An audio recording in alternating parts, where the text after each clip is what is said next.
عن عائشة رضي الله تعالى عنها أنها قالت كان رسول الله صلى الله عليه وسلم يعتكف العشر الأواخر من رمضان حتى توفاه الله عز وجل ثم اعتكف أزواجه من بعده۔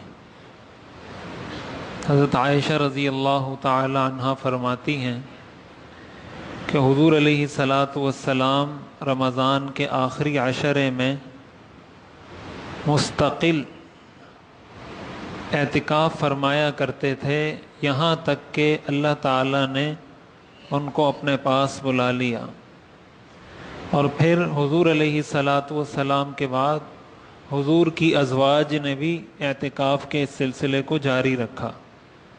یہ صحیح بخاری اور صحیح مسلم کی حدیث ہے۔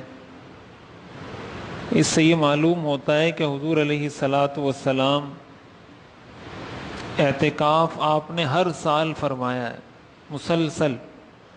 جب سے مدینہ آپ نے ہجرت کی ہے، کوئی ایک سال بھی ایسا نہیں جس میں آپ نے اعتکاف نہ فرمایا ہو۔ اور رمضان کے آخری عشرے کا اعتکاف اسی وجہ سے سنت ہے، اور یہ سنت مؤکدہ علی الکفایہ ہے۔ اس کا مطلب یہ ہے کہ اگر پورے علاقے میں کوئی بھی شخص اپنی مسجد میں اعتکاف نہیں کرے گا تو پورے علاقے والے گناہ گار ہوں گے۔ سارے محلے والے، اس محلے جس محلے کی وہ مسجد ہے، سارے محلے والے قابل ملامت ہیں شریعت کی نظر میں اگر کوئی اجتماعی طور پر اس سنت کو ترک کر دیتا ہے۔ اس لیے ایک تو اس کی اہمیت اس سے معلوم ہوتی ہے کہ حضور علیہ الصلاۃ والسلام نے اس میں کوئی ناغہ نہیں کیا۔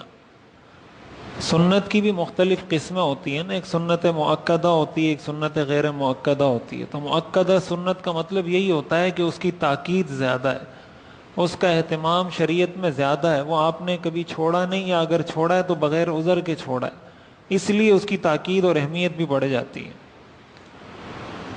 تو اعتکاف کی ایک قسم ہے مسنون اعتکاف، جو رمضان کے آخری عشرے میں ہوتا ہے۔ حضور علیہ الصلاۃ والسلام نے رمضان کے پہلے عشرے کا اعتکاف بھی کیا ہے، دوسرے عشرے کا اعتکاف بھی کیا ہے، آخری عشرے کا اعتکاف بھی کیا ہے۔ روایات میں آتا ہے کہ حضور علیہ الصلاۃ والسلام کو جب یہ بتلا دیا گیا کہ شب قدر اللہ نے آخری عشرے میں رکھی ہے، تو پھر حضور علیہ الصلاۃ والسلام نے اسی کو معمول بنایا کہ آخری عشرے میں آپ اعتکاف فرمایا کرتے تھے۔ حدیث شریف میں آتا ہے من اعتکف یوما ابتغاء وجہ اللہ جعل اللہ بینہ وبین النار ثلاث خنادق ابعد ما بین الخافقین۔ جو اللہ کی رضا کے لیے ایک دن اعتکاف کرتا ہے، اللہ تعالیٰ اس کے اور جہنم کے درمیان 3 خندقوں کا فاصلہ کر دیتے ہیں۔ ان میں سے ہر ایک خندق اتنی بڑی ہو جتنا فاصلہ مشرق اور مغرب کے درمیان ہے۔ مشرق اور مغرب کا مطلب دنیا، یعنی اس دنیا کے برابر 3 خندقوں کا فاصلہ اللہ اس کے اور جہنم کے درمیان فرما دیتے ہیں اس شخص کے لیے جو اللہ کی رضا کے لیے ایک دن کا اعتکاف کرتا ہے۔ اور اگر کوئی 10 دن کا مستقل اعتکاف کرے، مسنون اعتکاف، تو اس کی فضیلت ظاہر ہے کہ اور زیادہ ہے کہ رمضان میں یہ اعتکاف ہوتا ہے۔ اعتکاف کی ایک قسم ہوتی ہے نفل اعتکاف۔ نفل اعتکاف کسی بھی وقت ہو سکتا ہے، اور نفل اعتکاف کا مطلب یہ ہوتا ہے کہ جب بھی آپ مسجد میں داخل ہوں تو آپ یہ نیت کر لیں کہ میں اعتکاف کی نیت کرتا ہوں، جب تک میں مسجد میں ہوں میں اعتکاف کی نیت کرتا ہوں، تو آپ کو اعتکاف کا ثواب ملتا رہے گا۔ ابھی آپ بیٹھیں، ابھی نیت کر لیں کہ ہم جب تک مسجد میں ہیں ہماری اعتکاف کی نیت ہے، تو جب تک آپ ہیں آپ کو اعتکاف کا ثواب بھی ملتا رہے گا۔ تو یہ تو نفل اعتکاف ہوتا ہے، یہ 1 دن کا بھی ہو سکتا ہے، 1 منٹ کا بھی ہو سکتا ہے، 1 گھنٹے کا بھی ہو سکتا ہے، 2 دن کا بھی ہو سکتا ہے۔ جتنے لمحے کے لیے کوئی وہ اعتکاف کرنا چاہے، نفل یا مستحب اعتکاف کر سکتا ہے۔ جو مسنون اعتکاف ہے وہ پورا 10 دن کا ہے۔ 10 دن سے اگر کم ہوگا تو وہ اعتکاف مسنون نہیں ہوگا، وہ والی فضیلت اس کو حاصل نہیں ہوگی جو رمضان کے اعتکاف کی ہے۔ اور اعتکاف جس طریقے سے مردوں کے لیے سنت ہے، اسی طرح عورتوں کے لیے بھی سنت ہے۔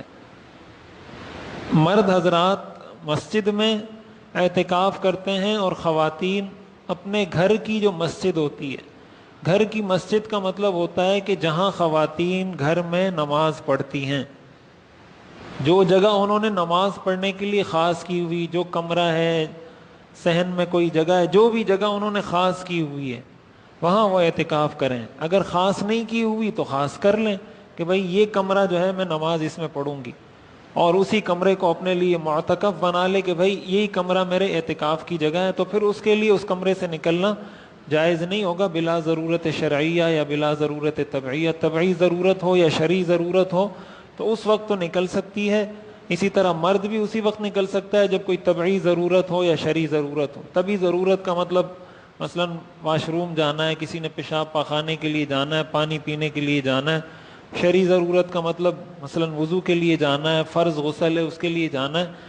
اس طرح کے مقاصد کے لیے اعتکاف سے نکلا جا سکتا ہے جو مسنون اعتکاف ہے، لیکن بلا ضرورت اعتکاف سے نکلنا ایسے کام کے لیے جو شرعی طور پر یا طبعی طور پر ضرورت میں نہ آتی ہو جو چیز، اس کے لیے اعتکاف سے نکلنا جائز نہیں ہوتا۔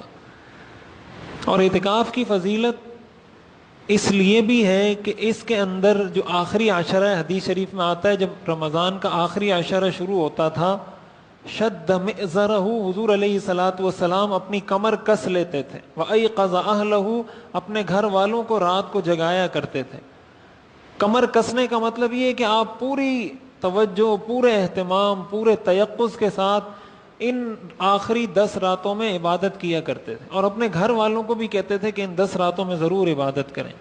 اعتکاف کرنے والے کو اللہ تعالیٰ شب قدر عطا فرما دیتے ہیں، لیلۃ القدر اس کو نصیب ہو جاتی ہے۔ کیوں نصیب ہوتی ہے؟ کہ ظاہر ہے آخری 10 راتوں میں سے، طاق راتوں میں سے کسی رات میں ہے، اور وہ کوئی عبادت نہ بھی کرے تو اعتکاف تو خود عبادت ہے۔ وہ اگر سو بھی جائے تراویح پڑھ کے اور فجر کی جماعت کے لیے اٹھ جائے تو وہ مسجد میں جو سونا ہے وہ بھی عبادت ہے۔ اس کا مطلب اس نے لیلۃ القدر میں عبادت کر لی، تو لیلۃ القدر کی عبادت کا ثواب کسی کو مل جائے تو یہ کوئی کم فائدے کی بات ہے، یہ کوئی کم نفع کی بات ہے۔ قرآن کریم میں آتا ہے لیلۃ القدر خیر من الف شہر، 1000 مہینوں سے بہتر ہے، 84 سال کی عبادت سے بہتر ہے اس ایک رات کی عبادت۔ تو اتنی فضیلت کسی کو مل جائے کہ شب قدر کی عبادت اس کو نصیب ہو جائے تو یہ کتنی بڑی خیر کی بات ہے۔ دوسری بات یہ ہے کہ اس کا ہر لمحہ عبادت ہے، 24 گھنٹے اس کے عبادت ہے۔ وہ سو رہا ہے، وہ کھا رہا ہے، وہ جاگ رہا ہے، نماز پڑھ رہا ہے، تلاوت کر رہا ہے، جو بھی کام کر رہا ہے، بشرطے کہ جب تک کوئی ناجائز، کوئی غلط کام نہ کرے، اس کا ہر عمل عبادت ہے اس کے لیے۔ اس لیے کہ جب بھی وہ جو کام بھی کر رہا ہے، اعتکاف کی عبادت تو ساتھ ساتھ چل رہی ہے نا، اس عبادت کا ثواب تو اس کو مل رہا ہے۔ اور تیسری اہم بات اس میں یہ ہے اعتکاف میں کہ انسان کو دنیا سے ہٹ کٹ کر کچھ دیر اللہ سے لو لگانے کا موقع مل جاتا ہے، کچھ نوافل پڑھنے کا، کچھ قرآن کی تلاوت کرنے کا، کچھ دین کی بات سننے کا، کچھ مسجد کے ماحول سے اس کو انسیت ہو جاتی ہے، پھر اس کو وحشت نہیں ہوتی جیسے ہمارے نوجوانوں کو، بعض نوجوانوں کو وحشت ہوتی ہے مسجد میں آنے سے۔ یہ بہت خطرناک بات ہے کہ مسجد میں وہ آتے ہیں تو ایسا ہوتا ہے جیسے بہت پریشان ہو مسجد میں، یہ بہت خطرے کی بات ہے۔